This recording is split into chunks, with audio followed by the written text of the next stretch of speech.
Something happened in the South China Sea this week that Beijing wants you to see one way, and Washington another.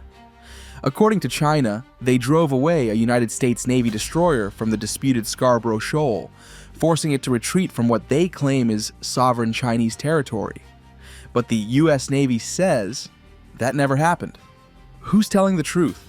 And what really went down near one of the most contested stretches of water on the planet?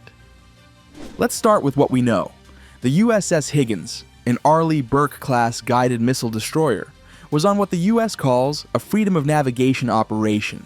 That's when an American warship sails through waters claimed by another country, just to make the point that under international law, these are open seas. In this case, the Higgins passed near Scarborough Shoal, a tiny cluster of rocks and reefs about 120 miles from the Philippines. The shoal is claimed by both Manila and Beijing, but since 2012, it's been effectively controlled by Chinese Coast Guard and militia ships. Chinese state media jumped on the story almost immediately, saying their military had monitored and expelled the US destroyer. The language was dramatic, claims of decisive action to protect sovereignty, warnings to the US to stay away, and repeated reminders that Scarborough Shoal is indisputably Chinese. But the US Navy's 7th Fleet pushed back hard. In their words, no Chinese vessel forced the Higgins to leave. Instead, they say, the destroyer completed its planned mission without interference, proving, they argue, that the US can and will sail wherever international law allows. The situation escalated further when a Chinese fighter jet intercepted a Philippine aircraft carrying journalists, while nearby, other American vessels like the USS Cincinnati operated in the vicinity. All this unfolded against a tense backdrop of previous reports of dangerous maneuvers by Chinese ships, culminating in the now infamous collision between two Chinese vessels as they pursued a Philippine patrol craft. So, here's the question for you. When two superpowers tell two completely different stories about the same event, how do we figure out what really happened? While this verbal sparring was playing out, something far more dramatic had already unfolded just days earlier, also near Scarborough Shoal. Video footage shows a Chinese Coast Guard cutter racing across clear blue waters, blasting high-pressure water cannons in an attempt to hit the Philippine patrol vessel BRP Suluan.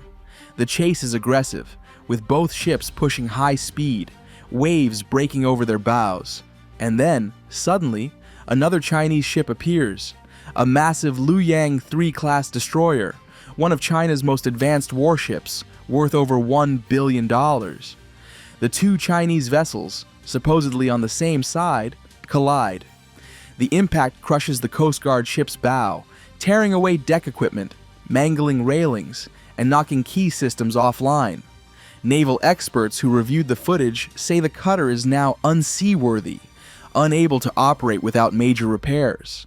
The destroyer doesn't get away unscathed either.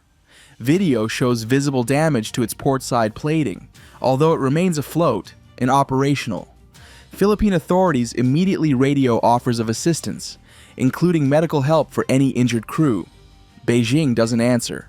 Instead, Chinese officials issue a statement accusing the Philippines of illegal intrusion and insisting their actions were lawful and professional.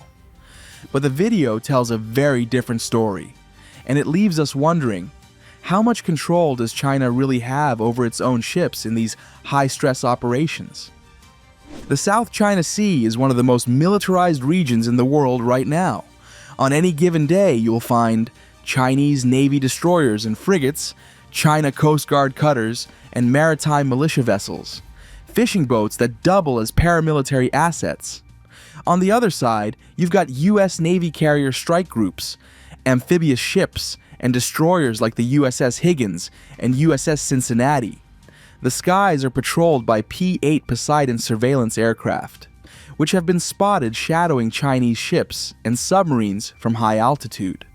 Australia, Japan, and the UK also regularly send warships through the region, either for exercises or to make a point about freedom of navigation. So when something happens here, a near miss, a dangerous intercept, or a collision, it's never just a small incident. It's a message. China's claim to almost the entire South China Sea puts it at odds with nearly every other nation in the region. Each time the US sends a warship like the Higgins into these waters, it's more than a navigation exercise. It's a geopolitical statement. And each time China reacts, whether by chasing, blocking, or, as they claim, expelling a vessel, it's their way of saying, these are our waters. But when your own Coast Guard ship collides with your own destroyer during an operation, it raises questions. Was it overconfidence? Poor coordination? Or is the Chinese maritime force simply stretched too thin, trying to control too much ocean at once? In the wake of the dramatic collision between two Chinese vessels, the United States wasted no time in reinforcing its presence in the South China Sea. Within days, Washington dispatched two warships, the R. Lee Burke-class destroyer, USS Higgins, and the littoral combat ship, USS Cincinnati, directly into the contested waters near Scarborough Shoal. Officially, the mission was described as a routine, freedom of navigation operation under international law, but the timing and location sent a far louder message. Sailing within just 30 nautical miles of the reef, these ships entered a zone Beijing claims as its own, challenging those assertions in full view of Chinese radar and surveillance. According to defense analysts, the deployment wasn't only about upholding maritime rights, it was also a preemptive move, driven by expectations that tensions will escalate in the aftermath of the collision. The presence of US warships so close to Chinese patrol areas is a calculated show of force, aimed at deterring further incidents and reassuring allies like the Philippines and Japan that the South China Sea remains open, contested, and far from under any single nation's control.